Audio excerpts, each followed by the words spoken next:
Bitter criticism. Um,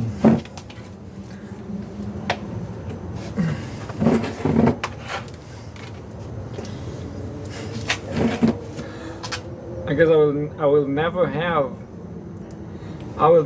this YouTuber slam, but I don't care.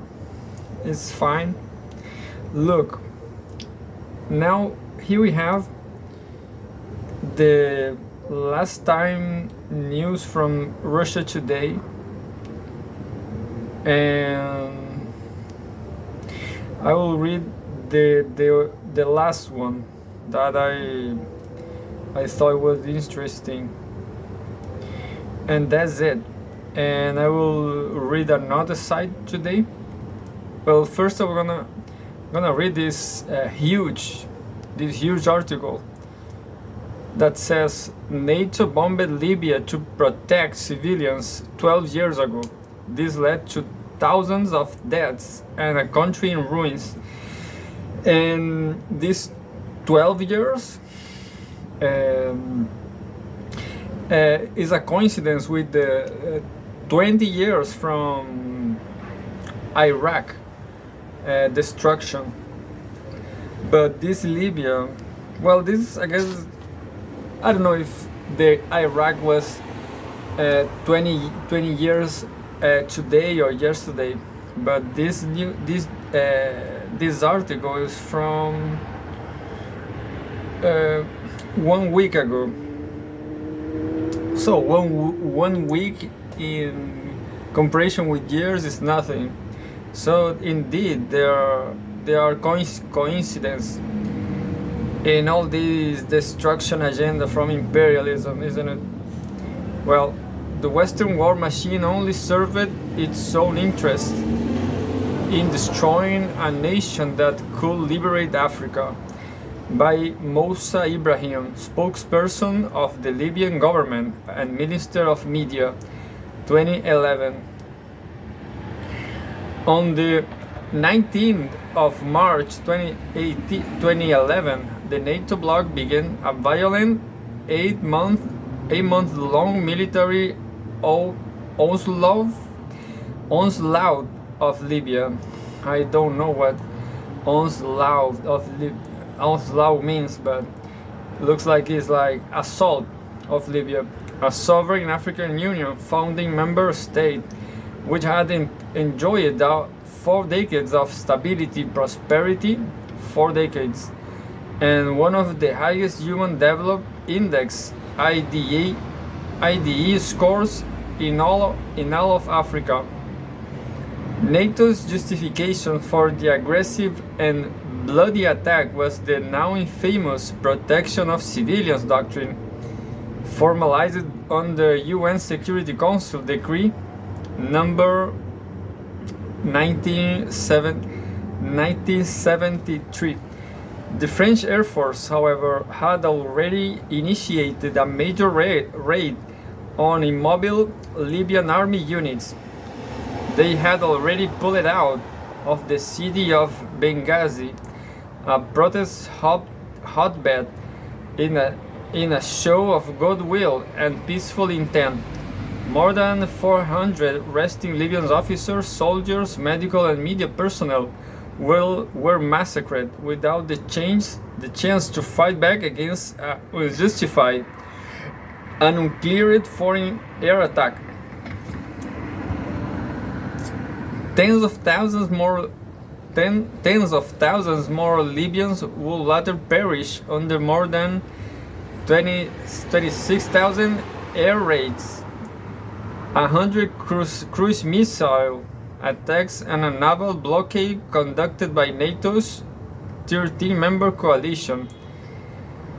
Among the victims were a terrifying number of civilians from all walks of life. The number of women and children killed was especially high, as they saw refugees in civilian buildings deliberately targeted by the mighty NATO, including houses, apartment blocks, schools, and community centers. As we witnesses time and time again, Iraq, Serbia, Afghanistan, and Syria, NATO justified these attacks by claiming they were seeking out fighters and weaponry housed in civilian facilities. No evidence has ever been presented. I love these articles.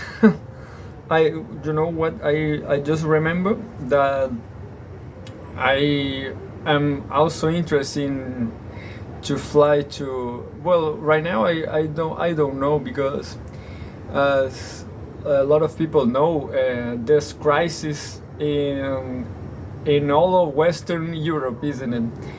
And but countries like Finland.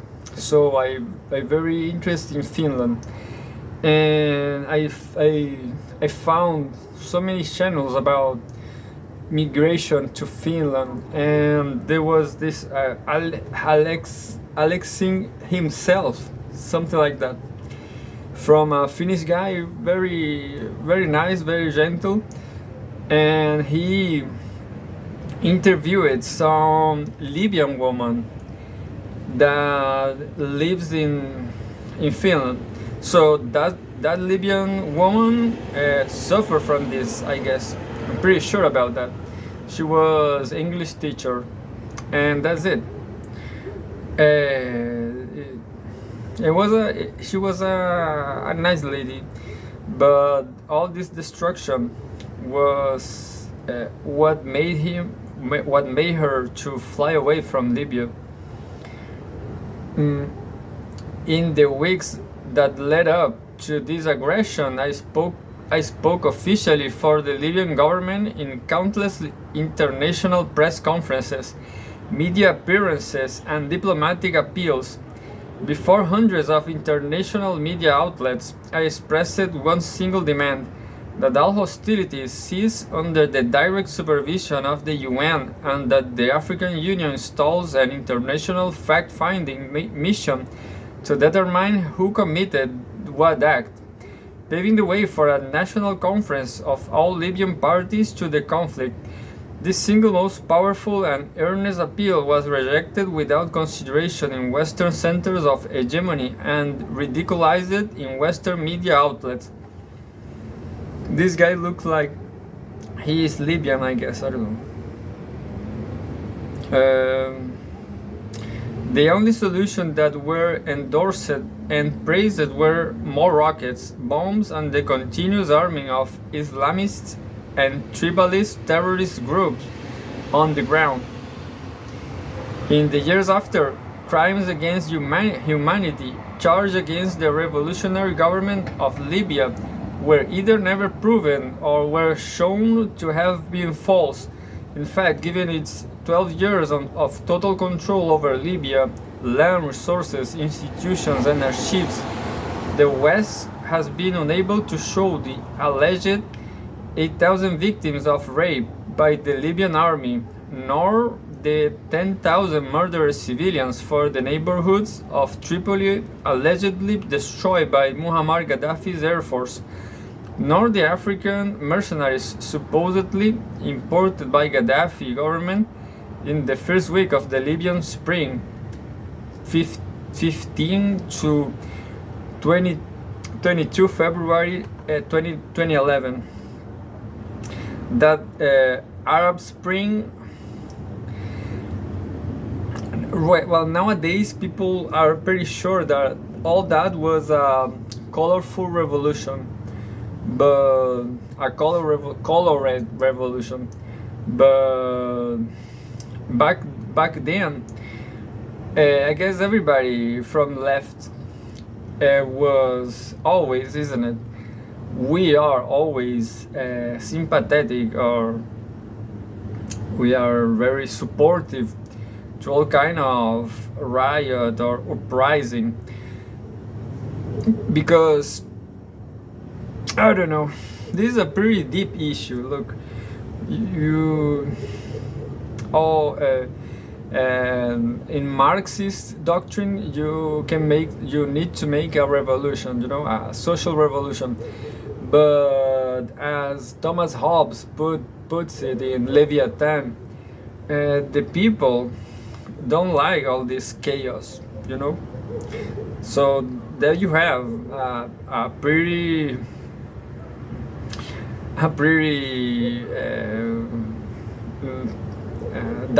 dilemma, is a huge dilemma in political theory, isn't it? Does revolution is good or bad for, I don't know, human development? You never know. In the Arab case, was not good at all, because they had all this destruction of Libya and so on. Who knows? Who knows how Libya is today, isn't it? But it looks like it's terrible. Like like we read last time. Look like Libya have no future at all. And Gaddafi was dictatorship. Was a dictator, but dictators not always are so bad. Depends on the dictator, you know. You have to make a Kantian effort to see if the dictator is good or bad. You know, you have to evaluate his government. You know. And Gaddafi was okay, I guess. The actual crimes of or even Fidel Castro is fine. The actual crimes of the Libyan revolutionary government, however, were real and consequential. Gaddafi's Libya was reshaping the political, economic, and cultural context of the African continent in radical and independent ways. Not since the nominal decolonization of African countries in the 50s and 60s. On September 9, 1999, under the leadership of Gaddafi, the establishment of the African Union was announced in his birthplace, the coastal city of Sirte, the very city in which he will fight his last battle against NATO in 2011. Gaddafi then announced the start of a major revolutionary project to the plundered and exploited continent, building Pan-African economic, security, and communication institutions with the aim of gaining complete and true independence from the control of the West.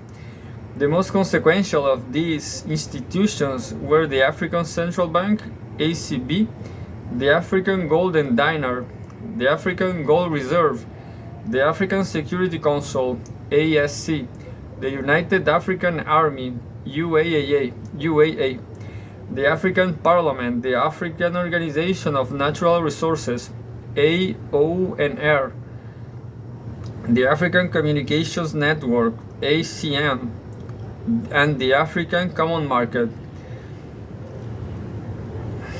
Well, with what this article don't say about Gaddafi is that he was fabulously fashion dressed. But I guess people remember him because of that, you know, and I guess people don't take him serious, I guess, because of that, because of his vanity, you know. I don't know. Anyway, indeed Gaddafi, but this is a detail in the whole story, but this is a funny detail. I don't think that vanity, or I don't know, this kind of fashion, how to say, frivolous characteristics are bad or good. I guess this is a good is a funny, at least a funny feature. Indeed, Gaddafi led the way towards the establishment of some of those institutions, initiated the build-up of the Libyan gold reserve, and was on the threshold of issuing the African Golden Dinar, which he considered naming the Afro. This real on-the-ground project will have liberated the continent from dominance of Western centers of power and monopoly, transforming global economy structures and inspiring other regions in the global south to unite, organize, and fight. And dress fabulously. The Europeans and Americans did warn Gaddafi against his meddling in Africa. The US, under the African American president, hurried to create AFRICOM, the American Pan-African Military Force, in 2008. The French followed suit with their deployment of anti-terrorist task force in the Sahel.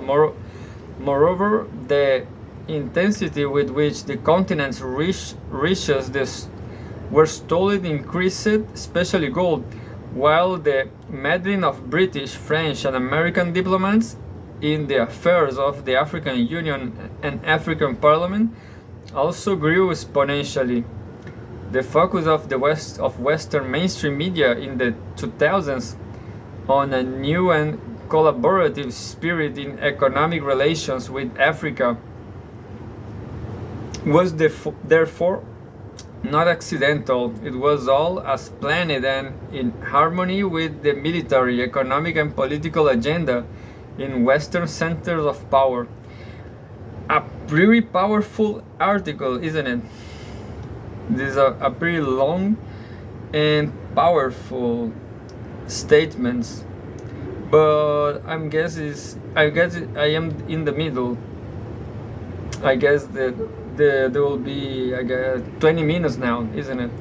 Then in 2011, utilizing the political turmoil in Tunisia and Egypt, the West encouraged and ordered its agents on the ground in Libya to foment a false revolution in small pockets inside the country.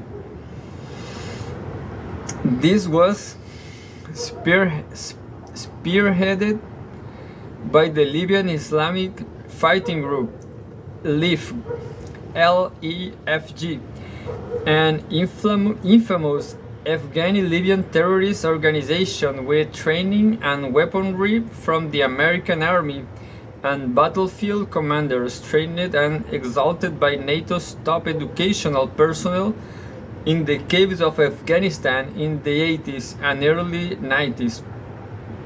You know, I guess I'm not allowed to go to Europe anymore because I officially I have Italian citizenship, but what I'm doing here is talking about against NATO.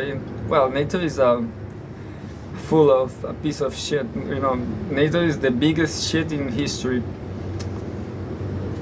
The West promised the world democracy, human rights, and prosperity for Libya and the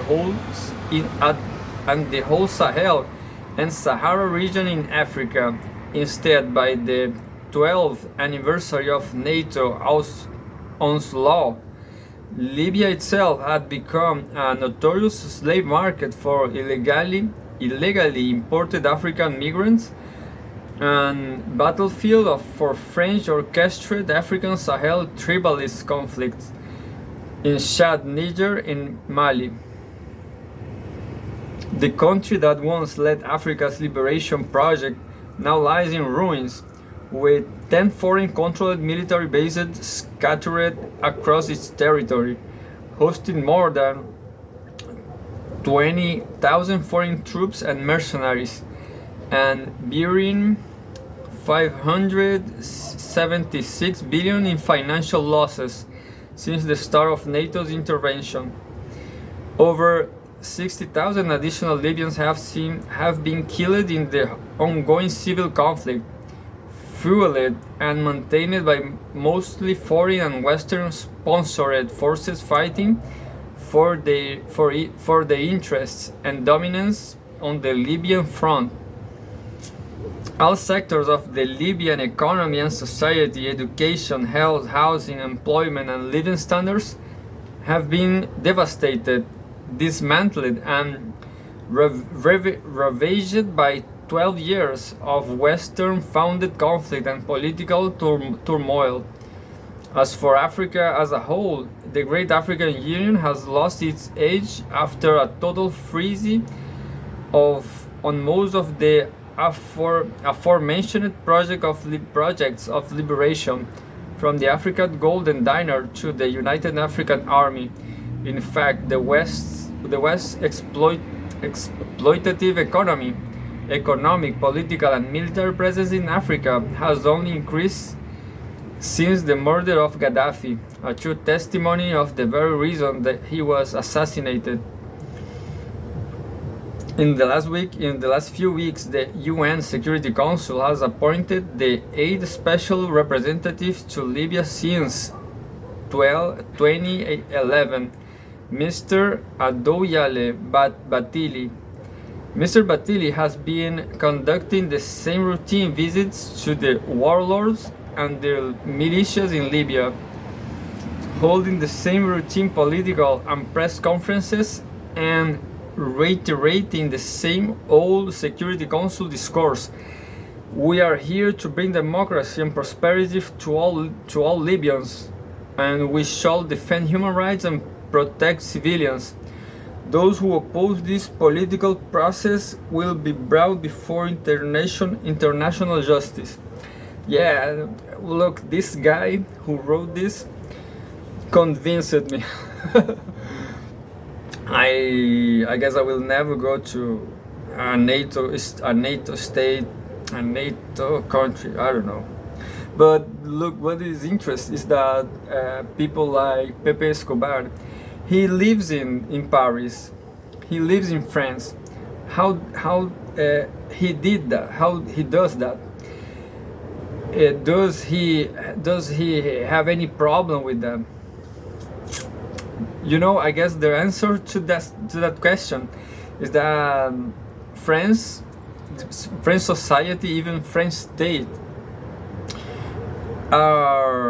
they need people like Pepe Escobar. They need people to show them the truth, you know, because they are under a terrible crisis, and they, deep inside of the French state, they know that this crisis, they cannot overwhelm this crisis with this agenda, you know, with this behavior. In the last few weeks, the UN, I don't know.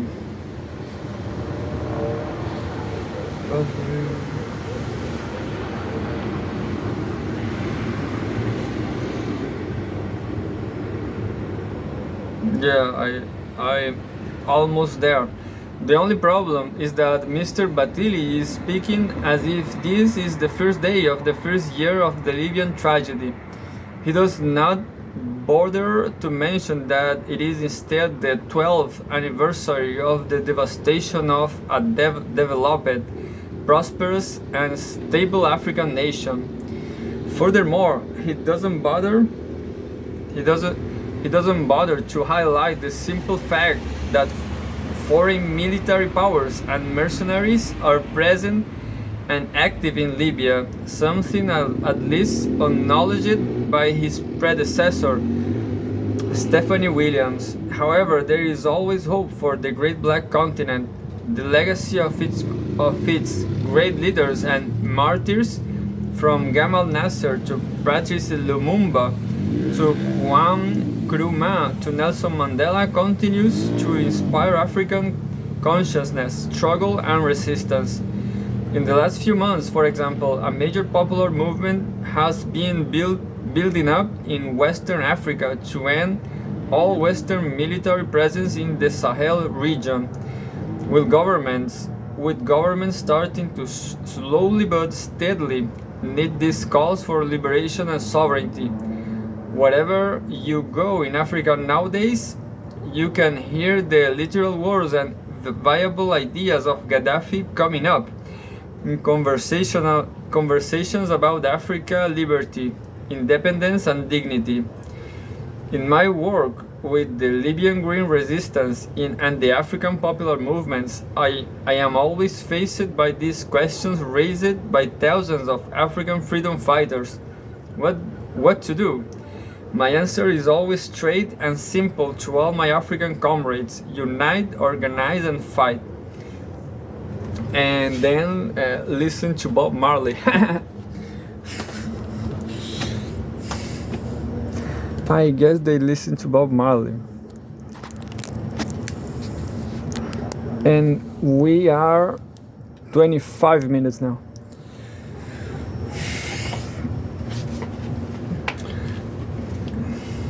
More than the half of the episode talking about Africa. I don't know. You know, there is a channel called the Caspian Report that is pretty nice, pretty well done. And the thing is, this channel is like they made Shirvan. It is not a. I guess Shirvan, the host, is not working alone. You know, he's just the host, but they did this video about how France dominates, keep exploiting the French Africa since the decolonization through monetary systems, so to monetary dependency. There was this country that did not accept this French system of monetary, and France ruined it. And that's it. It was a pretty I don't know, left wing, pretty revolutionary video for Caspian Report, you know, because Caspian Report uses to, before 1 year ago, 2 years ago, they used it to make videos very intellectual, very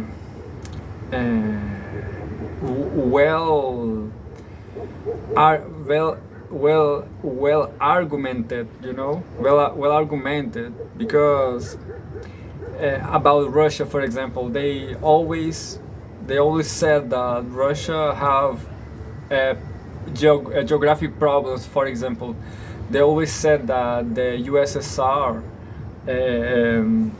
they had to protect the frontiers. They didn't have any natural frontiers. That was a problem for Russia, you know. They always explain the problems for China, Russia, and so on. And when Russia invaded Ukraine, Caspian Report almost, I don't know, they get this hysterical. You know, they forgot everything they did before, you know. It's like the world forget about 1 year ago, or something more. The world has forgot that geography, war, everything. It will be always real, you know. People, they was in this woke agenda, and that's it. People say Russia is going well, and I believe so. And just like this article I just read, yeah, NATO, absolutely. I don't know. I guess I will never go to a NATO country. I guess I will go right to Russia or China, whatever. Kazakhstan, I guess. I don't know. Well, I see this news from Free Think. I don't remember that if I read something about something from this site, freethink.com. Looks like a science magazine, and I found a lot of interesting news, and but right now I don't have time because I read too much things about Libya. But it was nice. It was nice because the material that could help humans become cyborgs. It is a topic I like, the cyber things, because of, I don't know, existentialism. Like, if you see a video like this, you can say, well, is this guy a robot? What's the difference between a human and a robot? There's a lot of fascist people, or stupid people anyway, that thinks, oh, people should be just like this guy from the TV, yeah. And that will be perfect, yeah, perfect, like a robot, yeah, let's be all robots. Can understand? And I don't know. That's it. This social science or human science. We don't have answers. It could be nice if everybody will be a robot. Who knows? Robots don't have this social intelligence, but that's a problem we can solve. You can train a robot to make sensible, to be sensitive. And anyway, the material that could help humans become cyborgs. I know this is another thing. Yeah, this is not about cyborgs. Not about robots. This is about I guess to have a better health. Look, PEDOT can make our bodies play nice with implanted electronics, by Christine Hauser, August 19, 2020, three years ago. Well, this is I don't know if this magazine looks fine, but it's like kind of old, isn't it? Free Think.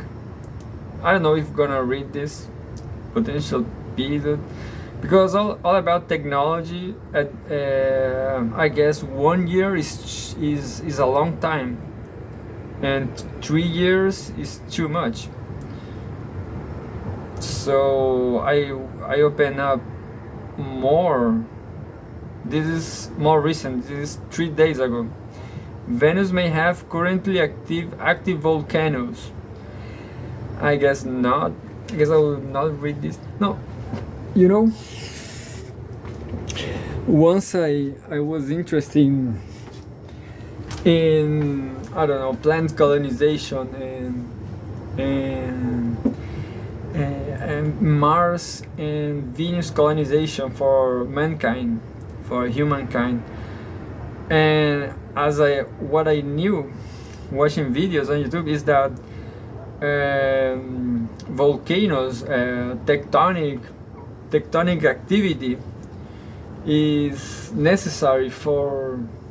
I watched a pretty long video about how Earth was developed, and this tectonic is like a recycle is a necessary recycle that made a electromagnetic field. And Venus doesn't have a tectonic recycle, and that's why they is a dead planet, because they don't have this electromagnetic field that protects the planet from, I don't remember the rays, I guess gamma rays, solar rays, something like that. So it's a dead planet. But if currently Venus may have currently active volcanoes, if this is correct. So I don't know, we can just nuke them. I always think in those terms, you know. Of course, I'm not a scientist. I don't have nuclear weapons, but why not? It's a dead planet. Just nuke them. nuke Venus in the edge, in the volcano. Nuke the volcano. Yeah, I will do. We'll call this episode "Nuke the Volcano." Will be nice. Nuke the volcano. Images from NASA's archive may have revealed a new answer to a long-standing question. By B. David Sorley, March 21, 2023. A close read of image data from the Magellan spacecraft's visit to Venus has revealed evidence of volcanic activity on our sister planet.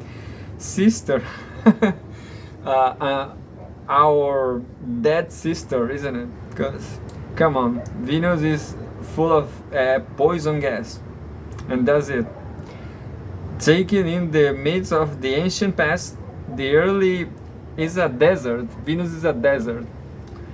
The early 1990s, the images show an expanded volcanic vent nearly overflowing with a supremely rock and roll lava-filled lake, like something right out of Revelation, although they are unsure if it was still liquid or not. The new discovery may provide proof of an active world, despite its lack of moving continental plates, which cause most of Earth's fiery eruptions. The paper published in Science, which is a private magazine that only allows 3 articles per month, foretells the possible insights to come when NASA's next Venus mission, Veritas, launches. NASA's selection on the Veritas mission inspired me to look for recent volcanic activity in Magellan data. Study author Robert Henrich, a research professor at the University of Alaska Fairbanks, UAF, and member of the Veritas team, said in a statement from NASA, "I didn't really expect to be successful, but after about 200 hours of manually comparing the images of different Magellan orbits, I saw 2 images of the same region taken 8 months apart, exhibiting telltale geological changes caused by an eruption." It sounds great. I think. A sinister sibling. Despite being red and buried, Mars gets the most love of our planetary neighbors, and it has a primary place in both science and culture. But it is Venus that is truly the closest analog to Earth, both because it is the nearest to us in its similar size and density and destiny. Well, this is the same destiny. Alienation, you know, the same destiny. The comparison takes a dramatic turn from there, however.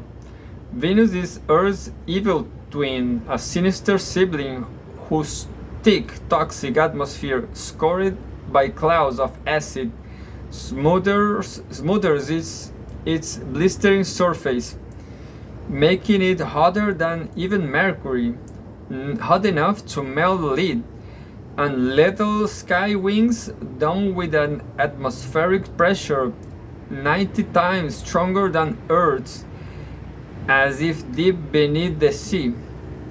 It's a hellish world, hellish hell, fighting for its nickname as the Morning Star, where everything familiar is off. even the sun rises in the west thanks to its unusual reverse rotation. Why study the surface? Venus differs from Earth in another important way. It lacks the tectonic plates that move around our planet's surface, where 95% of Earth's volcanoes are located. While scientists have known about the existence of Venusian volcanoes for some time, whether or not they are still active and how active is unknown. Estimates have been speculative, ranging from several large eruptions per year to one such eruption every several or even tens of years. Herrick said in a UAF release. We have a quotation here. While this is just on one data point for an entire planet, it confirms there is modern geological activity. Skull Hensley. Well, I will go back. I go back a little bit in the whose thick, toxic atmosphere, scored by clouds of acid, smothers its blistering surface, making it hotter than even Mercury. Well, Nuke then. Forget about this shit, this hell planet. You know, what's the problem with nuke everything in the solar system? Nuke the sun. Why not nuke the sun? That's an interesting question for me, at least. Why you just can't nuke a moon? Nuke the moon, just to see. Nuke the sun, the moon, Venus, Mars. This is a problem. Remember what I'm saying here. Without geological activity, the planet just can't have recirculation from its material, and it can have how is that was name electromagnetic field without volcanic activity. Well, there is the well, these articles are too huge to read them all, of course. And we have a lot of articles, but I will read this another that is more literary than scientific. Science fiction books that predicted the future with terrifying accuracy. Jules Verne wrote about gasoline-powered vehicles, weapons of mass destruction, and global warming more than a century ago. By Tim Briscoe. Is another guy, I guess. Yeah, March 21 was 3 days ago. And I will read fast. When the American financier J.P. Morgan hired the inventor of the light bulb, Thomas Edison, to wire his mansion in New York, his father, Julius Morgan, warned him that the electric light was only a passing craze. In 1903, Horace Rackham, the personal lawyer of automobile manufacturer Henry Ford, was told that cars would never replace horse-drawn carriages. What a stupid. And in this, well, just making a time up here, yesterday I just saw a electric vehicle, an EV, on the street here, because here it's not that developed like a developed country. It's not. And most of cars are all like gasoline powered by gasoline, internal combustion motors. But I saw this electric car and was so silent. That was perfect. That was the sound of the car was just like, I don't know, like a microwave, something like that. It was just like a UFO for me, and for me it was perfect. this electric vehicle sound. It was a Mercado Libre car. And back, this car was like a miracle for me, because this car so silent on the street, and then they came, I don't know, 3 noisy cars. It's terrible. I hate this. I hate noise, you know. The personal lawyer ought to fuck the tree. Yeah. And in his 1961 book, The Wonderland of Tomorrow, Brendan Matthews announced that soon technology will allow us to eliminate aging and bad weather. Well, this was stupid, you know, because we are warming up the planet. Anyway, what I have to say about that is almost every, like, Total Recall. You remember that movie, Total Recall? If you watch the Total Recall movie carefully, you will see a Kodak adversity. Like in future, yeah, there will be Kodak. Well, of course, it was like it will be in the future. It will be still be films, you know, photograph filming. Like they Kodak, maybe Kodak knew that they will be disappear, you know. There's a lot of details in movies and science fiction movies that they don't proceed. Well, this is the last seconds. I have nothing to say, actually. Maybe I'm gonna go to Russia. I will send my CV to Russia Today or Sputnik, something like that. I will send my CV to Russia Today and working in Africa.